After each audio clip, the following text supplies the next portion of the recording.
Udah aku makan sama makan. Kamu di sini. Makan. Jadi tuh guys, kalau kalian punya masalah, kalian tuh harus cerita, gitu, jangan dipendam kan. Kita makan nasi juga pakai Ini bener nih edukasi nih guys. Soalnya kalau dipendam tuh bakal gimana? Kita akan bisa menyebabkan banyak hal sebenarnya ya. Nah, Ini jatuhnya seminar.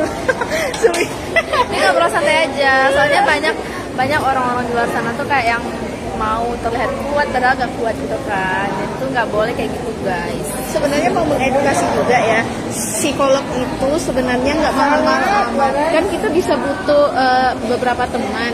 Kan ada beberapa teman yang menurut kita terpercaya. Kita boleh cerita di sana. Tapi kalau menurut teman-teman psikolog itu mahal ya, ada beberapa emang psikolog yang berpengalaman kan. Tidak semua psikolog itu mahal, ada juga yang mereka memang niatnya untuk membantu mental health masyarakat.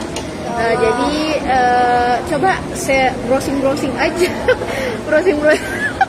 Iya, yang itu. browsing. Nanti bakal tayang loh.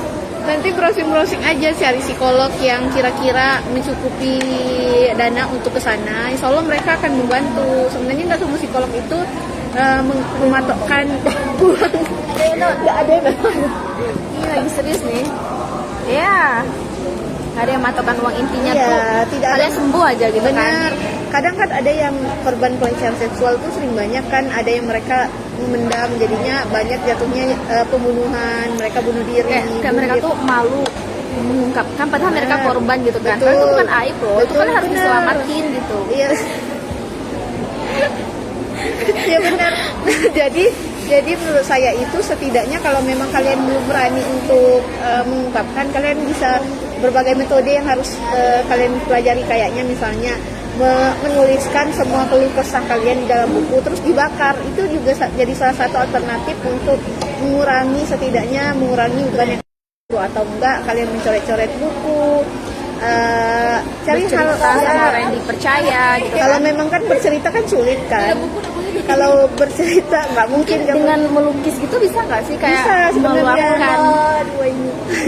ya kan.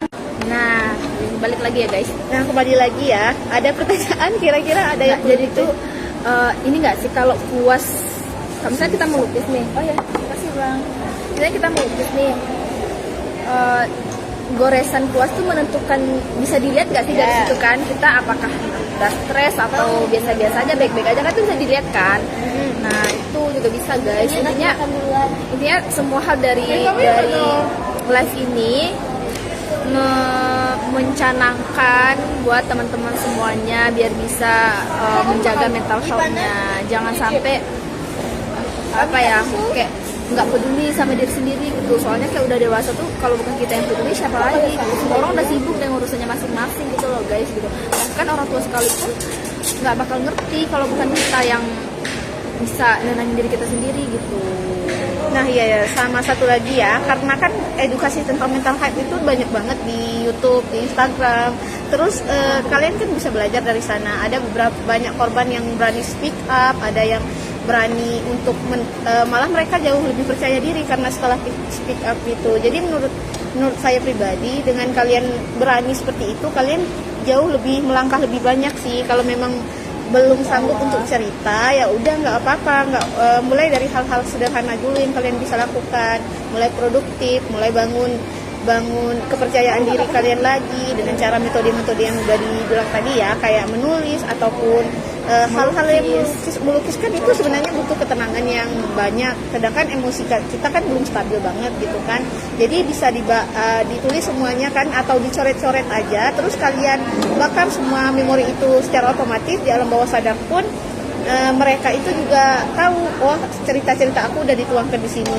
Jadi kalau memang belum sanggup untuk menceritakan nggak apa-apa sebenarnya, so far so good. Tapi kalau memang udah nggak kuat, sekiranya kalian punya masalah yang lebih urgent banget, sebaiknya cari orang-orang terdekat kalian dulu, yang Cari orang yang dipercaya. Soalnya kalau Benar. orang terdekat belum tentu kita percaya betul loh. betul ya, cari orang yang terdekat yang menurut kalian bisa dipercaya untuk membonding semua cerita kalian, untuk mendengarkan cerita kalian. Bukan cuma untuk mendengarkan, sebenarnya kan masalah kita udah mumet banget, untuk menceritakan pun sulit kan. Jadi pelan-pelan aja, ajak mereka bermain kayak apa, boleh beberapa kali sebenarnya untuk denial itu nggak buruk-buruk amat, tapi kalau emang keseringan itu bisa menyebabkan banyak hal faktor yang membuat makin numpuk jatuhnya, makin numpuk dan makin bisa membuatkan trauma kita yang makin dalam. Mungkin ini Miss kayaknya banyak yang nggak tahu deh denial itu apa sih Miss. Dimis, aku tidak mau Denial itu apa sih? Kak, ya Kak. kita kan sedang tidak Iya. Denial itu apa sih Kak? Orang-orang banyak nggak tahu deh kayaknya. Oke, denial itu sama kayak kita pengalihan sama semua hal yang kita rasain. Misalnya kita lagi sedih nih, kita lagi sedih atau kita lagi marah, terus kita tidak ingin merasakan dan melupakan hal itu. Itu yang namanya denial. Kebanyakan di masyarakat Indonesia itu denial itu sering banget terjadi, apalagi di orang-orang yang belum mengerti tentang psikologi itu seperti apa. Tapi baru-baru ini karena psikologi itu makin ditonjolin, orang-orang tuh mulai ngeh dan mulai sadar kalau itu tuh salah kalau mereka melakukan itu. Itu sih. Oke Miss, mungkin ada pertanyaan. Oke Kak, mungkin ada pertanyaan lagi. Ada pertanyaan? Boleh? Ada yang nanya, ada mau nanya Kak? Nggak ada. Oke, intinya gitu ya guys. Jadi kalian jangan lupa cintai diri kalian sendiri, peduliin. Mereka udah capek kerja gitu loh. Jadi tuh mereka butuh kalian, kan? Oke, see you bye in the next Hubungi session. Instagram kakaknya kalau mau Oke, tanya-tanya. kita bahas besok di pertemuan selanjutnya tentang self love lagi. Dah. Bye. Ya mau kenalan sama kakaknya komen aja di bawah ya.